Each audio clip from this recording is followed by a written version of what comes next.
ಎಲ್ಲರಿಗೂ ನಮಸ್ಕಾರ. ನಮ್ಮ ಯೂಟ್ಯೂಬ್ ಚಾನೆಲ್ಗೆ ಸ್ವಾಗತ. ಇಂದು ನಾವು ನಿಮಗೆ ತುಂಬ ಶಕ್ತಿಶಾಲಿಯಾದಂತಹ ವಶೀಕರಣ ತಂತ್ರವನ್ನು ಹೇಳಿಕೊಡುತ್ತಿದ್ದೇವೆ. ಈ ತಂತ್ರವನ್ನು ಮಾಡುವುದರಿಂದ ನೀವು ಇಷ್ಟಪಟ್ಟ ಸ್ತ್ರೀ ಅಥವಾ ಪುರುಷ ಅಥವಾ ಯಾರೇ ಆಗಿರಲಿ ಆದಷ್ಟು ಬೇಗ ನಿಮ್ಮ ವಶವಾಗುತ್ತಾರೆ. ಈ ತಂತ್ರ ಮಾಡುವುದು ಹೇಗೆ ಎಂದು ತಿಳಿದುಕೊಳ್ಳುವ ಮೊದಲು ತಪ್ಪದೇ ನಮ್ಮ ವಿಡಿಯೋವನ್ನು ಲೈಕ್ ಮಾಡಿ. ಹಾಗೂ ನಮ್ಮ ಯೂಟ್ಯೂಬ್ ಚಾನಲನ್ನು ನೀವು ಇನ್ನೂ ಸಬ್ಸ್ಕ್ರೈಬ್ ಮಾಡಿಲ್ಲ ಅಂದರೆ ಈ ಕೂಡಲೇ ಸಬ್ಸ್ಕ್ರೈಬ್ ಬಟನ್ ಮೇಲೆ ಕ್ಲಿಕ್ ಮಾಡಿ ಮತ್ತು ಪಕ್ಕದಲ್ಲೇ ಬರೋ ಬೆಲ್ ಐಕಾನ್ ಮೇಲೆ ಕೂಡ ಕ್ಲಿಕ್ ಮಾಡಿ. ಈ ತಂತ್ರವನ್ನು ನೀವು ಮಾಡುವುದಕ್ಕಾಗಿ ಒಂದು ಬಿಳಿಯ ಕಾಗದ, ಕೆಂಪು ಮಾರ್ಕರ್ ಪೆನ್, ಸ್ವಲ್ಪ ಕುಂಕುಮ ಹಾಗೂ 7 ಏಲಕ್ಕಿ ಬೇಕಾಗುತ್ತದೆ. ಮೊದಲಿಗೆ ನಾವು ವಿಡಿಯೋದಲ್ಲಿ ತೋರಿಸುತ್ತಿರುವ ಈ ವಶೀಕರಣ ಯಂತ್ರವನ್ನು ನೀವು ಪೇಪರ್ ಮೇಲೆ ಬರೆದುಕೊಳ್ಳಬೇಕು. ನಾವು ವಿಡಿಯೋದಲ್ಲಿ ಹೇಗೆ ತೋರಿಸುತ್ತಿದ್ದೇವೋ ಹಾಗೆಯೇ ನೀವು ಬರೆದುಕೊಳ್ಳಬೇಕು ವೀಕ್ಷಕರೇ. ಈ ತಂತ್ರವನ್ನು ನೀವು ಮಾಡಬೇಕಾದರೆ ಅಗರಬತ್ತಿ ಅಥವಾ ಧೂಪದ ಬತ್ತಿಯನ್ನು ಹಚ್ಚಿ ಇಟ್ಟುಕೊಳ್ಳಬೇಕು. ಈ ಒಂದು ತಂತ್ರವನ್ನು ನೀವು ಮಾಡುವುದರಿಂದ 10 ನಿಮಿಷಗಳಲ್ಲೇ ನೀವು ಯಾರನ್ನ ವಶ ಮಾಡಿಕೊಳ್ಳಬೇಕು ಅಂತ ಇರ್ತೀರಾ ಅವರು ನಿಮ್ಮ ವಶವಾಗುತ್ತಾರೆ. ನೀವು ಪೇಪರ್ ಮೇಲೆ ಯಂತ್ರವನ್ನು ಬರೆದುಕೊಂಡ ನಂತರ ಏಲಕ್ಕಿಗಳನ್ನು ಇಡಬೇಕು. ನಾವು ವಿಡಿಯೋದಲ್ಲಿ ತೋರಿಸುತ್ತಿರುವ ಜಾಗದಲ್ಲಿಯೇ ಇಡಬೇಕು. ಅದಾದ ನಂತರ ಯಂತ್ರದ ಒಳಗಡೆ ಸ್ವಸ್ತಿಕ್ ಚಿಹ್ನೆಯನ್ನು ನೀವು ಬರೆದುಕೊಳ್ಳಬೇಕು. ಸ್ವಸ್ತಿಕ್ ಚಿಹ್ನೆಯನ್ನು ಬರೆದ ಬಳಿಕ ಯಂತ್ರದ ಮೂಲೆಗಳಲ್ಲಿ ತ್ರಿಶೂಲ ಚಿಹ್ನೆಯನ್ನು ಬರೆಯಬೇಕು.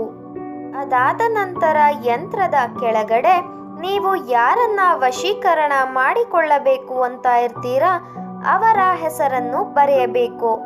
ಉದಾಹರಣೆಗೆ ರೀನಾ ಕುಮಾರಿ ಎಂದು ಬರೆದುಕೊಳ್ಳಿ. ಅದಾದ ನಂತರ ಅದರ ಕೆಳಗಡೆ ಪ್ಲಸ್ ಚಿಹ್ನೆಯನ್ನು ಬಳಸಿ ಅದರ ಕೆಳಗಡೆ ನಿಮ್ಮ ಹೆಸರನ್ನು ಬರೆದುಕೊಳ್ಳಿ. ಉದಾಹರಣೆಗೆ ರಮೇಶ್ ಎಂದು ಬರೆದುಕೊಳ್ಳಿ. ಅದಾದ ಬಳಿಕ ನಿಮ್ಮ ಹೆಸರಿನ ಮೇಲೆ ಮತ್ತು ನೀವು ವಶೀಕರಣ ಮಾಡುವವರ ಹೆಸರಿನ ಮೇಲೆ ಒಂದೊಂದು ಏಲಕ್ಕಿಯನ್ನು ಇಡಬೇಕು. ಅದಾದ ಬಳಿಕ ಯಂತ್ರದ ಪಕ್ಕದಲ್ಲಿ ನೀವು ವಶೀಕರಣ ಮಾಡುವವರ ತಂದೆ ಅಥವಾ ತಾಯಿಯ ಹೆಸರನ್ನು ಬರೆದುಕೊಳ್ಳಿ. ನಾನು ಉದಾಹರಣೆಗೆ ಕಮಲೇಶ್ ಎಂದು ಬರೆದುಕೊಳ್ಳುವೆ. ಅದರ ಕೆಳಗಡೆ ನಿಮ್ಮ ತಂದೆ ಅಥವಾ ತಾಯಿಯ ಹೆಸರನ್ನು ಬರೆದುಕೊಳ್ಳಿ. ಉದಾಹರಣೆಗೆ ಮಹೇಶ್ ಎಂದು ಬರೆದುಕೊಳ್ಳಿ. ಅದಾದ ನಂತರ ಮಿಕ್ಕ 2 ಏಲಕ್ಕಿಯನ್ನು ನಿಮ್ಮ ತಂದೆ ಮತ್ತು ನೀವು ವಶೀಕರಣ ಮಾಡುವವರ ತಂದೆಯ ಹೆಸರಿನ ಮೇಲೆ ಇಡಬೇಕು. ಅದಾದ ನಂತರ ನೀವು ಬರೆದಿರುವ ಹೆಸರುಗಳಿನ ಮೇಲೆ ಸ್ವಲ್ಪ ಕುಂಕುಮವನ್ನು ಹಚ್ಚಬೇಕು.